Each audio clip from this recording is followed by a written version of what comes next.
ஓம் ஸ்ரீ விக்னேஸ்வராய நமः. ஸ்ரீ சரஸ்வத்யை நமः. குருர் பிரம்மா குருர் விஷ்ணு குருர் தேவோ மகேஸ்வரः.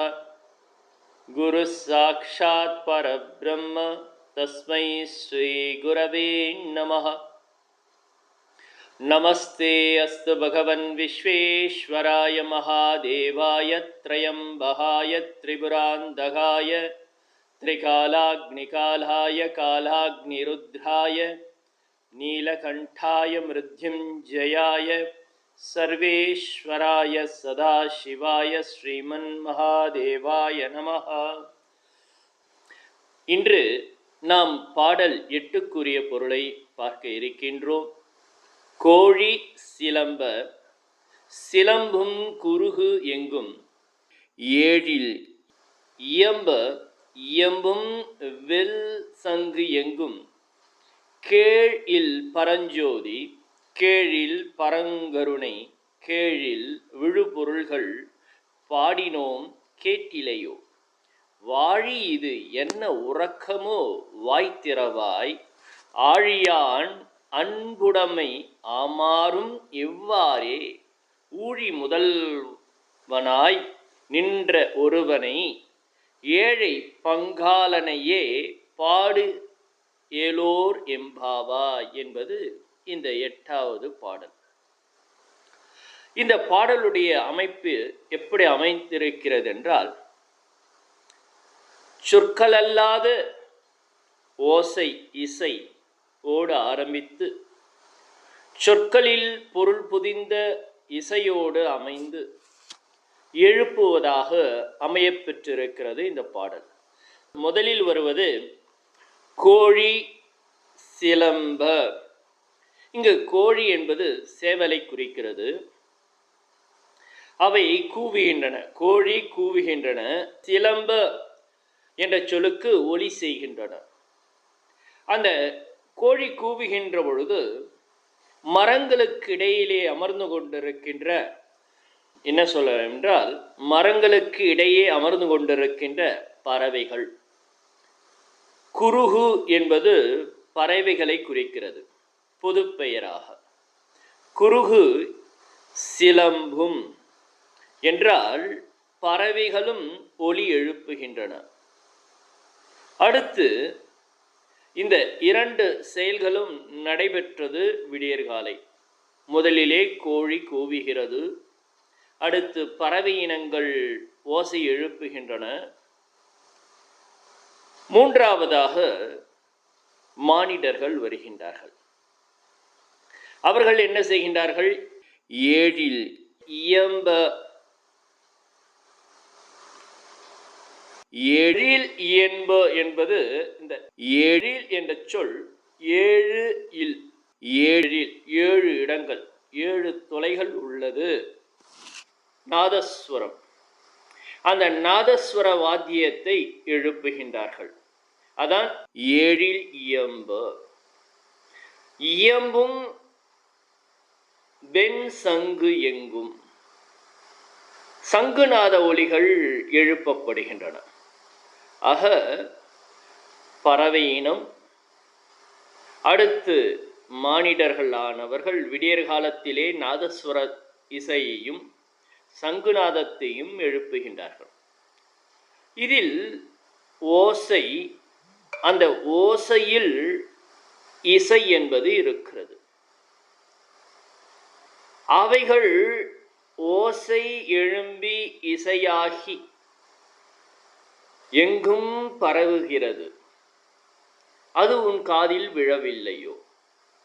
அடுத்து இவர்கள் சொல்லுகின்றார்கள், நாங்கள் பாடினோம். யாரை பற்றி? கேழில். அந்த கேழ் என்ற சொல்லுக்கு ஒப்பு இல் இல்லாத, ஒப்பில்லாத, ஈடு இணையற்ற பரஞ்சோதியாகிய ஈஸ்வரனை கேழில் பரஞ்சோதி, கேழில் பரங்கருணை என்று வருகின்ற பொழுது ஒப்பற்ற பெருங்கருணை உடையானை, கேழில் விழுப்பொருளை, மிக ஒப்பற்ற பொருளாக இருக்கின்ற சிவபெருமானை பாடினோம் கேட்டிலையோ. நாங்கள் அனைவரும் பாட்டுக்கள் பாடினோம், நீ கேட்கவில்லையா? இது சொற்களில் அமைந்த ஓசை. அந்த சொற்களில் அமைந்த ஓசை அது பாடலாக வருகின்ற பொழுது இசையாகிறது.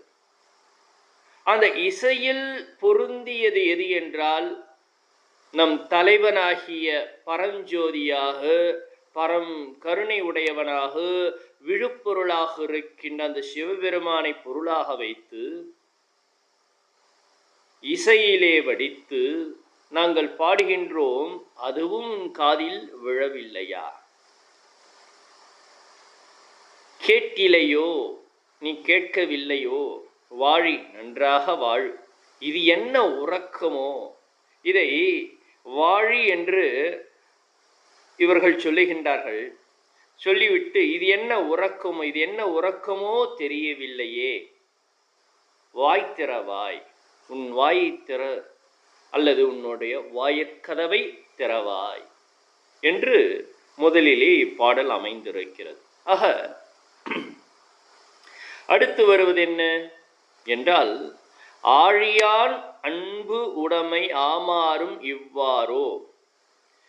ஆழியான் என்றால் இங்கு என்ன பொருளாக அமைகிறது என்றால், கருணை என்ற கடலை உடையவனாக இருப்பவன்.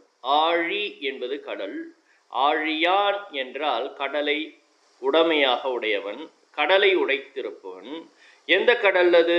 அன்புடைமை, கருணை உடையவனாக இருக்கின்றவனுடைய அந்த ஆழியான்.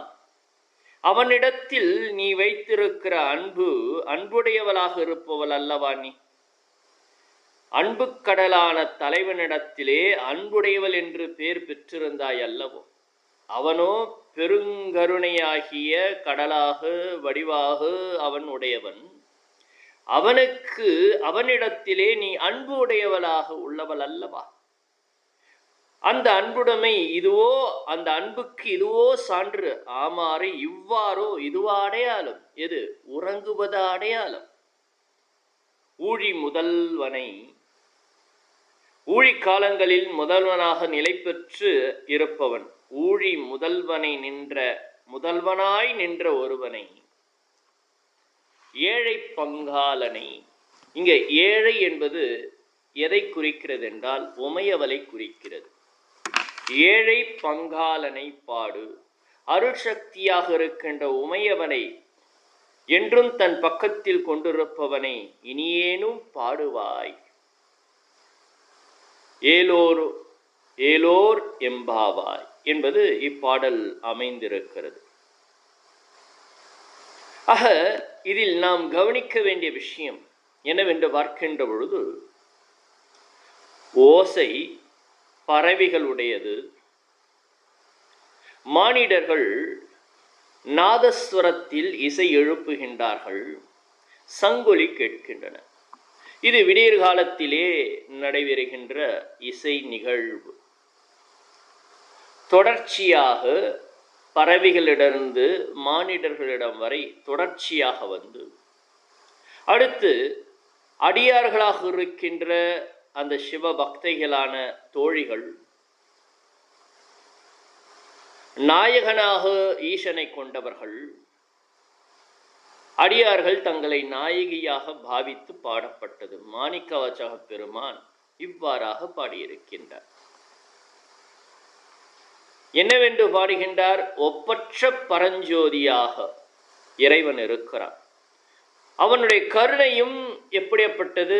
பரங்கருணை, ஒப்பற்ற கருணை உடையவன். அவனோ ஒப்பற்ற விழுப்பொருள், அடையப்பட வேண்டிய முதன்மை பொருள். அந்த பொருளை உணர்த்துவது உண்டு, பொருளை இசையோடு உணர்த்துவது உண்டு. இங்கு நாம் கவனிக்க வேண்டிய ஒன்று, உரைநடையிலே ஒன்றை கூறுகின்ற பொழுது அது அறிவுக்கு பொருந்தும்.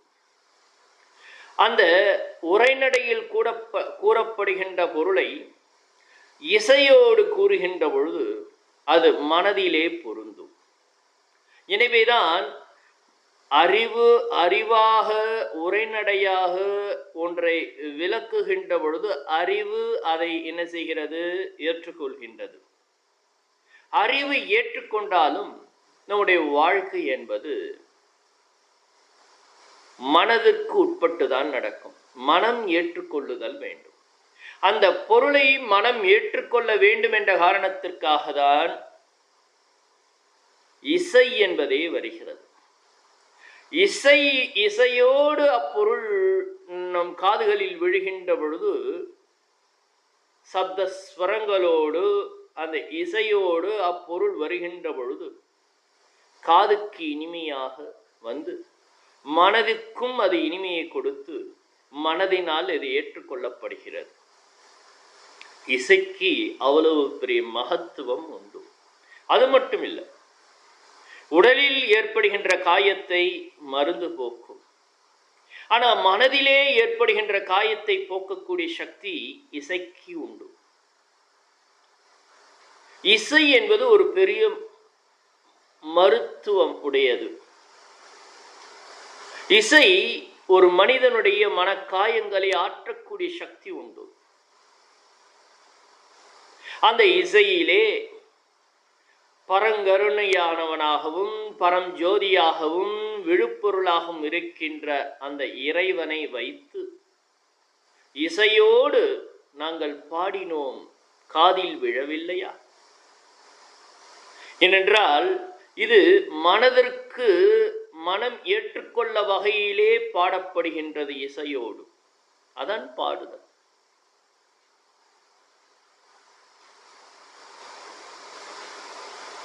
இங்கு கவனிக்கணும், இசையோடு இறைவன் புகழை காதால் கேட்கின்ற பொழுது நம்முடைய அன்றாட வாழ்க்கையிலே ஏற்படுகின்ற மனக்காயங்களை மட்டும் அது ஆற்றவில்லை, பிறவி பிணிக்கும் அது மருந்தாகிறது. ஏனென்றால் அந்த இசையில் இணைந்து வருவது எது என்றால் பிறவி பிணியை நீக்கி பேரின்பத்தை தருகின்ற அந்த இறைவன் அங்கு மருந்தாக இருக்கின்றார்.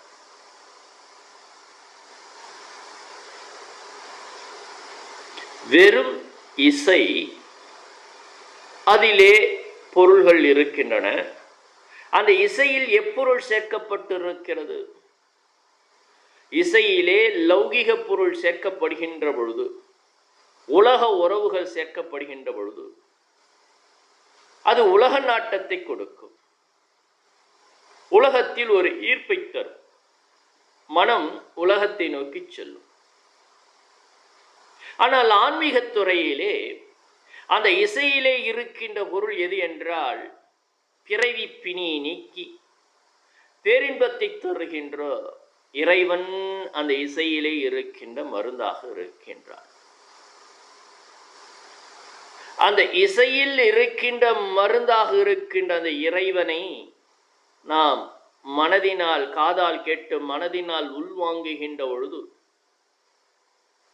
அது இகலோகத்தில் நமக்கு வருகின்ற அன்றாட பிரச்சனையும் தீர்க்கக்கூடிய அருளை வழங்குகின்றது. அதே சமயத்தில் பிறவி பிணி நீக்குகின்ற அருமருந்தாகவும் இருக்கிறது. அதைதான் இங்கு சொல்லுகின்றார்கள், கேழில் பரஞ்சோதி கேழில் பரங்கருணை கேழில் விழுப்பொருள்கள் பாடினோம் கேட்டிலையோ என்று இங்கு கூறுகின்றார். வாழி நீ வாழ்வாயா? ஏனென்றால் அவள் பேதை பெண். இது என்ன உறக்கம்? இது என்ன உறக்கம் அம்மா? வாய் திறவாய், வாயக்கதவை திறவாய். நீ யார் தெரியுமா? இன்று நீ இப்பொழுது உறங்கிக் கொண்டிருக்கிறாய். நீ உன் குணம் என்ன? ஆழியான் என்றால் அன்பையே கடல் போல் கொண்டவன் ஆழியான். அவனிடத்தில் அன்புடைமை ஆமாறும் இவ்வாறே. அவனிடத்தில் நீ அன்பு உடையவளாக உள்ளவள் அல்லவா? அப்படியாப்பட்டவள் அதற்கு மாறாக இப்பொழுது இருக்கிறது என்ன? இவ்வாறு இருப்பது என்ன? இறைவனிடத்தில் அன்பினால் தான் இறைவனை என்ன செய்ய முடியும் என்றால் உணர முடியும். அறிவு, வேதம் இறைவனை அறிவிக்கும். வேதத்திற்கு அந்த சக்தி தான் உண்டு. இறைவன் யார், அவன் தன்மை என்ன, அவனுடைய சொரூப லட்சணம் என்ன, அவனுடைய தடஸ்த லட்சணம் என்ன, பொது இயல்பு என்றால் என்ன, சிறப்பியல்பு என்றால் என்ன, அவன் 5 கிருத்தியங்களை செய்யக்கூடியவன் என்றெல்லாம் அறிவிக்கக்கூடியது வேதம், சித்தாந்தம். ஆனால் அப்படி அறிவிக்கப்பட்ட அவனை நாம் உணர வேண்டும் என்றால் அதற்கு எது தேவை என்றால் அவனிடத்தில் நமக்கு அன்பு தேவை.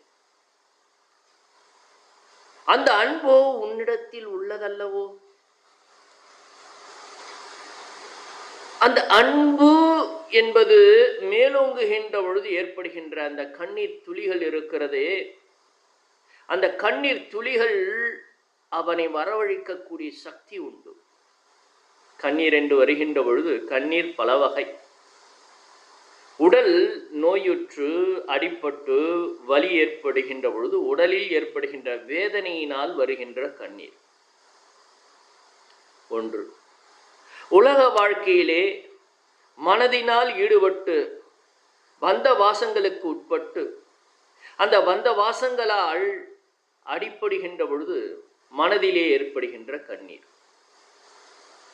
மூன்றாவதாக நமக்கு பேர் உதவி செய்த மானிடர்களுடைய அந்த உதவியை நினைந்து வருகின்ற கண்ணீர். இது மூவகை கண்ணீர். ஆனால் ஒரு அன்பர்களுக்கு வருகின்ற கண்ணீர் என்ன தெரியுமா? அன்பினால் விளையும் கண்ணீர். இது என்ன அன்பினால் விளையக்கூடிய கண்ணீர்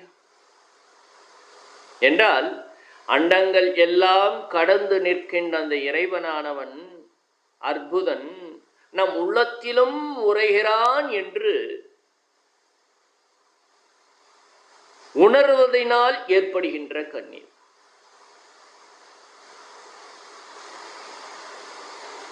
எல்லாம் வல்லவனாக அந்த ஈசனை நான் எங்கு தேடிவே என்று இயங்குகின்றவர்களுக்கு உணர்ந்தவர்கள் சொல்லுகின்றார்கள் என்னவென்று, உன்னுள்ளும் அவன் உறைந்திருக்கின்றார். இங்கு உறைந்து இருக்கின்றார். உறைந்து இருக்கிறது. ஏன் அவன் உறைந்து இருக்கின்றான்? இப்போ உறைந்த நிலையில் ஒரு பொருள் இருக்கிறது. உறைந்த நிலையிலே இருக்கிற அவன் நமக்கு அனுபவமாக வேண்டும் என்றால், கல் போன்ற நம்ம நெஞ்சம் உருகுதல் வேண்டும். அதை கல் போன்ற நெஞ்சம் அதை உருக்கக்கூடிய சக்தி அன்புக்கு உண்டு.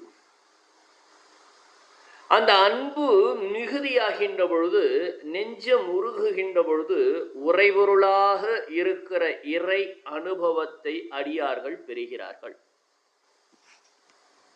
எனவேதான் மாணிக்கவாசக பெருமான் சொல்வார், அன்பென்ற உணர்வு மேலோங்குகின்ற பொழுது என்பு நயந்து உருகி நெக்கு நெக்கனை ஏங்கி அன்பு என்னும் ஆறு கரையாது புரள கரையது. அன்பு என்னும் ஆறு கரையது புரள கண் களி கூற நுண்களி அரும்ப.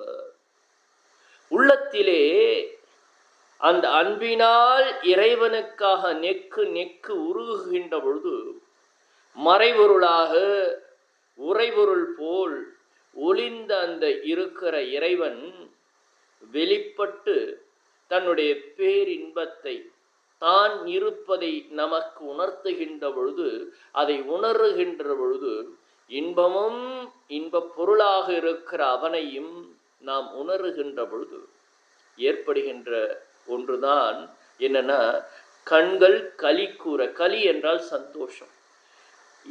இறைவனை, அவனுடைய இன்ப அருளை, இன்பத்தை உணர்கின்ற பொழுது கண்கள் உள்ளத்தில் ஏற்பட்ட களியாகிய சந்தோஷத்தை, அந்த இன்பத்தை கண்களிலே கண்ணீராக, அதான் கண்கள் களி கூற. இந்த கண்ணீர் இருக்கிறதே, இந்த கண்ணீர் முதலில் ஏக்கத்தினால் வந்தது. அடுத்து அவன் அருளை, அவனுடைய இன்பத்தை தருகின்ற பொழுது அந்த இன்பத்தின் சந்தோஷத்தினால், அந்த களியினால் கண்களில் கண்ணீர் வருமா? இதுதானே முக்கியம், அதுதானே அன்புக்குரியது. எனவே அன்பினால் இறைவனை என்ன செய்ய முடியும்? உள்ளத்தில் உணர முடியும். நம்மோடு அவன் இருக்கிறான். எங்கும் வியாபித்த அந்த இறைவன் நம்மோடு அவன் இருப்பதை நாம் உணர வேண்டும் என்றால் அதற்கு ஓர் உணர்வு தான் பிரதானம். அது என்ன உணர்வு? அன்பு என்ற உணர்வு.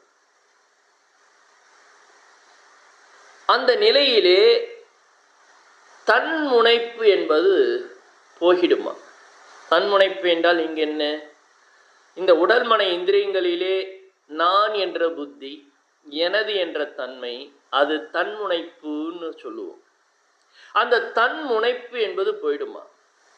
அந்த தன்முனைப்பு இருக்கின்ற பொழுது இறைவனை நமக்கு அந்நியமாக வைத்து இறைவனுடைய படைப்பை நாம் வேண்டுவோம், இறைவனை வேண்ட மாட்டோம்.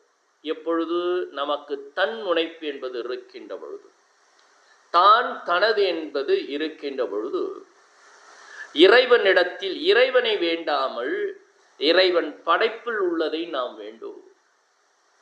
ஆனால் அன்பு மிகுதியாகின்ற பொழுது நாம் உணர்வோம், நான் இறைவனை விட்டு தனித்து இல்லை, இறைவனுடைய உடைமையாக நாம் இருக்கின்றோம். அவன் உடையார். உடையார் என்பது உடைமைகளை உடையவனுக்கு பேர் உடையார் என்று சொல்லுவார்கள். உயிர் கூட்டங்களை எல்லாம் தன் உடைமையாக அவன் கொண்டிருக்கின்றான். ஆக அன்பு மிகுதியாகின்ற பொழுது அறிவு அவனை அறிவிக்கிறது, நம்மையும் அறிவிக்கிறது, நாம் யார் அவன் யார் என்று. ஆனால் அன்பு அறிவிக்கிறதில்லை, உணர்த்துகிறது. நாம் உயிரான நாம் அவனை உணர வழி செய்கிறது. இப்பொழுது அவனுடைய உடைமை நாம், அவன் உடையவன். உடையவனுக்கு தானே உடைமையை பாதுகாக்கக்கூடிய பொறுப்பு உண்டு அல்லவா? என் செயலாவது ஒன்றும் இல்லை, எல்லாம் நின் செயலே என்று இருந்தே. இறைவா, நான் உன்னுடைய உடைமை, நீ என்னை உடையவன். என்னை காப்பதும் என்னை அரவணைப்பதும் எல்லாம் உன் பொறுப்பு அல்லவா என்று அன்பு என்ன செய்யும்? அவனிடத்திலே சரணாகதி அடைந்து விடுகிறது. சரணாகதி என்றால் என்ன அர்த்தம்? என் செயலாவது ஒன்றும் இல்லை, நான் உன்னுடைய உடைமை, உடையவன் நீ. இந்த உடைமையை பாதுகாக்கக்கூடிய முழு பொறுப்பும் உனக்கு தான் ஐயா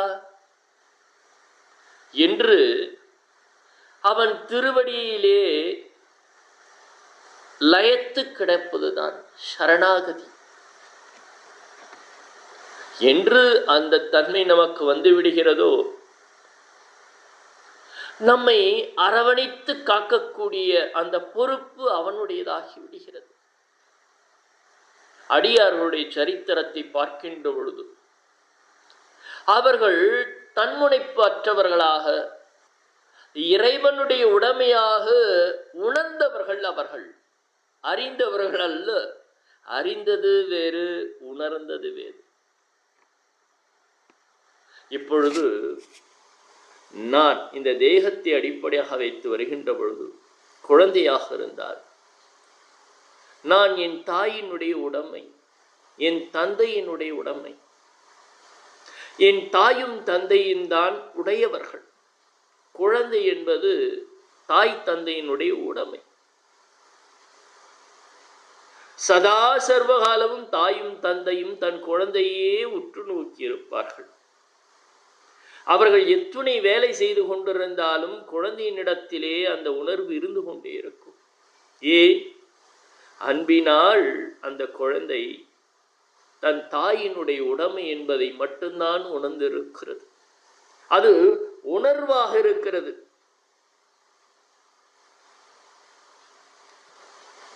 அதுபோல அடியார்கள் சித்தாந்தத்தினாலும் வேதாந்தத்தினாலும் உயிர் இறைவனுடைய உடைமை என்று உணர்ந்த பொழுது அன்பு அதை உணர்த்துகிறது.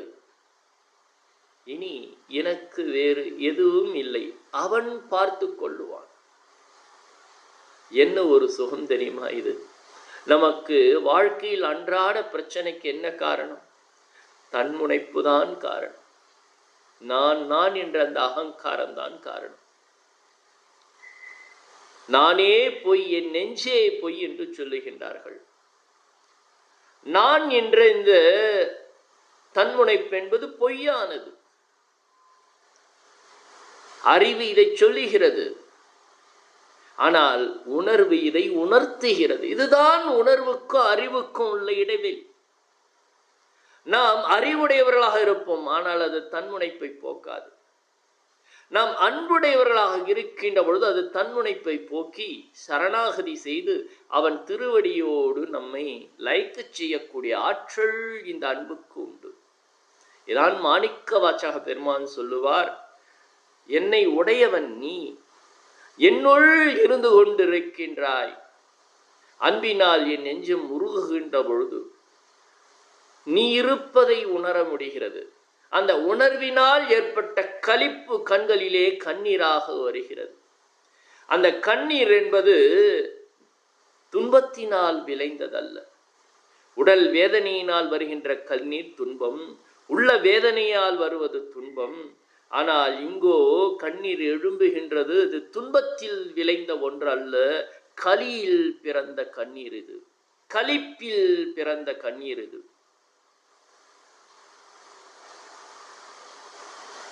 புரிந்து கொள்ளுங்கள். அது மட்டுமில்லை, அன்பு மிகுதியாகின்ற பொழுது எல்லாம் அவனுடைமையாகி விடுகிறது. அன்பிலார் எல்லாம் கூறியவர் அன்புடையார் என்பும் உரியர் பிறர்க்கு குறள் சொல்லுகின்றது. அன்பு என்ற உணர்வு மேல் ஓங்காத பொழுது எனக்கு அது வேண்டும் இது வேண்டும் என்று வேண்டும். என்னென்ன வேண்டும்? பணம் வேண்டும், பதவி வேண்டும், ஊதியம் வேண்டும், தேர்தலில் வெற்றி பெற வேண்டும், நல்ல பிள்ளைகள் வேண்டும், நல்ல பொண்ணுக்கு நல்ல வரம் வேண்டும், நிலம் வேண்டும், புலன் வேண்டும், அது வேண்டும், வேண்டும் வேண்டும் வேண்டும் வேண்டும் வேண்டும் வேண்டும் சொல்லிக்கிட்டே இருக்கும். சஞ்சமே மயஸ்சமே பிரியஸ்சமே காமஸ்சமே. இந்த சமக்கம்னு ஒன்று இருக்கு, ருத்ரம் சமக்கம். வேணும் வேணும் வேணும் வேணும் தான். ஏன்? தன்முனைப்பு என்பது இருக்கின்ற பொழுது அன்பு என்ற உணர்வு மேலோங்காமல் மற்ற உணர்வுகள் நம் மனதில் மேலோங்குகின்ற பொழுது வேண்டும் வேண்டும் வேண்டும் என்றுதான் கேட்கும். இறைவனோ வேண்ட முழுதும் தருவோய் நீ என்று மாணிக்க வாசக பெருமான் சொல்வார். உயிர் கூட்டங்கள் என்ன வேண்டினாலும் தரும் சக்தி உடையவன் அந்த இறைவன். ஏனென்றால் தன்முனைப்புடையவன் எதை வேண்டப் போகின்றான்? அவன் படைப்பில் உள்ளதை தானே வேண்டப் போகின்றான். அதை கடந்து இவன் என்னத்தை வேண்ட போகின்றான்? அவனுக்கு தெரிந்ததை வேண்டுவான். ஆக அது எல்லாம் அவனுடையது. எதை வேண்டுமானாலும் தரும் சக்தி அந்த ஈசனுக்கு உண்டு. வேண்டுவது தவறு அல்ல. என்ன வேண்டினாலும் அவன் தரக்கூடிய தன்மை அவனுக்கு உண்டு. ஆனால் தன்முனைப்பு இருக்கு. அவன் என்னதான் நமக்கு தந்தாலும் தன்முனைப்பு இருக்கிறதுனால அது தற்காலிக சுகத்தையோ தற்காலிக ஒரு சௌகரியத்தையோ தருமே தவிர பேரின்பத்தை தராது. ஆனால் இந்த அன்பு என்ற ஒன்று இருக்கே, அந்த உணர்வு இருக்கே, அது என்ன தெரியுமா தரும்? எல்லாவற்றையும் தரும்.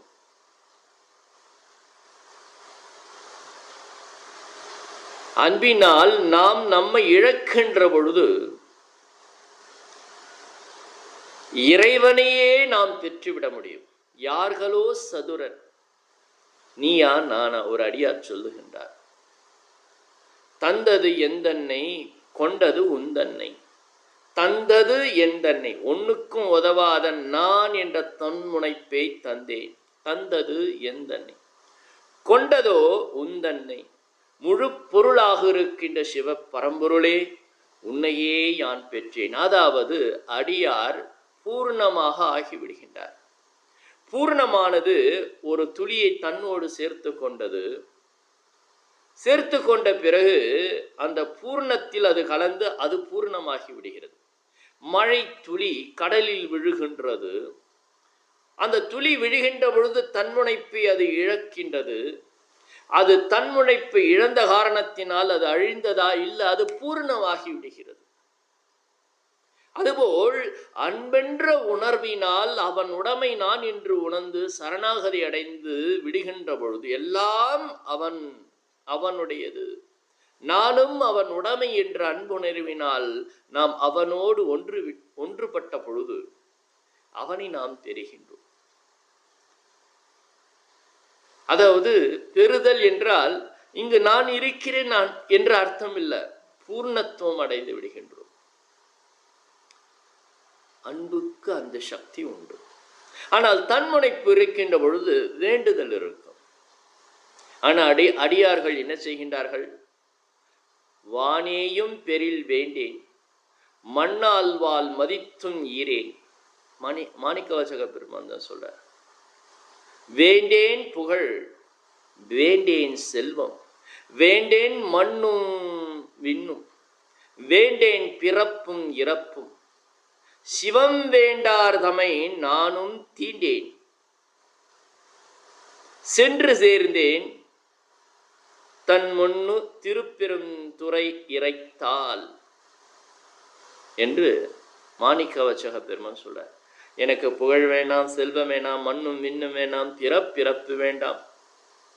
அது மட்டுமல்ல, நான் தீண்ட மாட்டேன். சிவன் பெருமை தெரியாதவர்களை நான் தீண்டேன், மனதினாலும் தீண்டேன். சென்று சேர்ந்தேன் திருப்பெருந்துறையில் இருக்கின்ற அந்த குருமூர்த்தியாக இருக்கின்ற திருவடித்தால். ஏன்? அந்த அன்புன்றது ஒன்று இருந்துச்சுனாதான் நாம் இறைவனை உணர முடியும். அறிவுடையவர்களாக முதல்ல இருக்கணும். அந்த அறிவின் பெருமை என்னன்னா, உள்ளத்தில் அன்பை ஊற்றெடுக்க செய்யணும். தொடர்ந்து அந்த அன்பென்ற உணர்வு தொடர்ந்து மேலோங்குதல் வேண்டும். திருவாச்சகமே அன்புதான். திருவாச்சகத்துக்கு உருகாதார் ஒரு வாச்சகத்துக்கும் உருகார் என்றால் மாணிக்கவாசக பெருமான் பெரும் அறிவாளி. அந்த அறிவினால் அவனை குருவானவர் பரஞ்சோதியை, பரம கருணையை, ஒப்பற்ற விழுப்பொருளை அறிவித்தார். அறிந்து கொண்ட பிறகு அவர் செய்தது என்ன? அன்பினால் அவரையே அடைந்தார். எனவே நம்மிடத்தில் அன்பென்ற உணர்வு இருக்கு. அது முழுக்க முழுக்க இறைவனிடத்திலே இருக்கிறதுக்கு உதவக்கூடிய ஒரு பிரதானமான உணர்வு. என்ன பார்த்தோம்? அன்பு. அந்த அன்பினால் அவன் உடைமை என்பதை உணர்த்தல். அடுத்து என்ன பார்க்கின்றோம்? தன்முனைப்பை அது அழிக்கும். தன்முனைப்பு அவனை தவிர்த்து படைப்பை வேண்டும். ஆனால் அன்பு தன்முனைப்பு அழித்து அவனையே வேண்டும். அவனையே வேண்டுமென்றுதான் அது இருக்கும். இதுதானே பக்தியினுடைய உயர்வு. சகுண பிரம்மமாக இருக்கிற அந்த ஈசனை அடைவதற்கு இது உதவும். எனவே இங்கு ஆழியான் என்றால் பெருங்கருணை உடையவன். அந்த ஆழியானிடத்திலே அன்புடைமையாம் ஆறு இவ்வாறு இப்படி இருக்கலாமா? ஊழி முதல்வனை, ஊழி முதல்வனாய் நின்ற ஒருவனை, அந்த பிரளய காலத்திலே ஜகத்தெல்லாம் ஒடுக்கப்படுகிறது. உயிர் கூட்டங்களுக்கு கொடுக்கப்பட்ட தேகாதிகளும் ஒடுக்கப்படும். உயிரானதும் ஒடுங்கி நிற்கும் அறியாமை. ஆனால் அந்த ஊழி முதல்வனாய் இருக்கிறான் பார், அந்த ஈசன், அவன் இருப்பான். ஊழி முதல்வனாய் நின்ற ஒருவனை அடுத்து என்ன சொல்லப்படுகிறது? ஏழை என்றால் உமையவள், பங்காலனையே உமையவளை தன் பகுதியாக கொண்டு இருப்பவனை பாடு என்று இங்கு சொல்லப்படுகிறது. என்றும் இருக்கிற அந்த இறைவனிடத்தில் நாம் ஒன்றுபட வேண்டும். அப்படி ஒன்றுபடவில்லை என்றால் பிரளயத்திலேயே நாம் அந்த பிரளய ஒடுக்கத்துக்குள் நாம் ஒன்றுபட்டு விடுவோம். ரெண்டுல எதனா ஒண்ணுதான் நடக்கும். சிருஷ்டி காலத்திலே, ஸ்திதி காலத்திலே, உலகத்திலே மறுபடியும் வேற வேற தேகங்களை எடுத்து கொண்டிருப்போம்.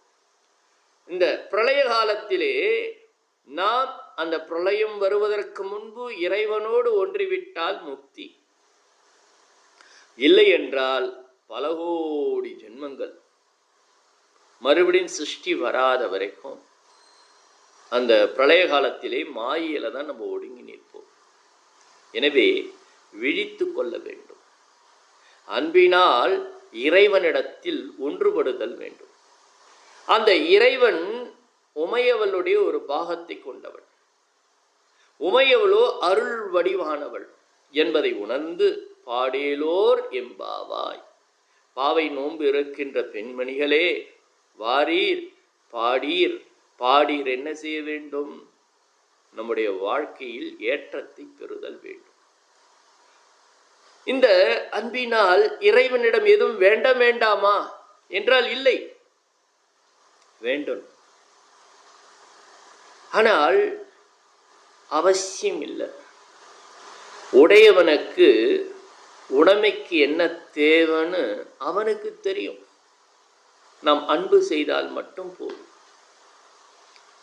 வாழ்க்கையின் தேவைகள் என்பதை பூர்த்தி செய்யக்கூடிய சக்தி அவனுக்கு உண்டு. எதை கொடுத்தால் நமக்கு நிறைவு கிடைக்குமோ அதை அவன் தருவான். விட்டு விடுவோமே அவனுடைய திருவடியில் நம்மையே.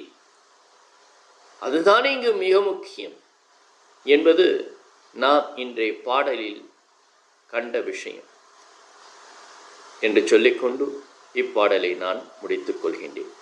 ஓம் பூர்ணமதః பூர்ணமிதம் பூர்ணாத் பூர்ணமுதச்யதே பூர்ணஸ்ய பூர்ணமாதாய பூர்ணமேவாவசிஷ்யதே. ஓம் சாந்தி சாந்தி சாந்தி. ஹரி ஓம் ஸ்ரீ குருப்யோ நமः. ஹரி ஓம்.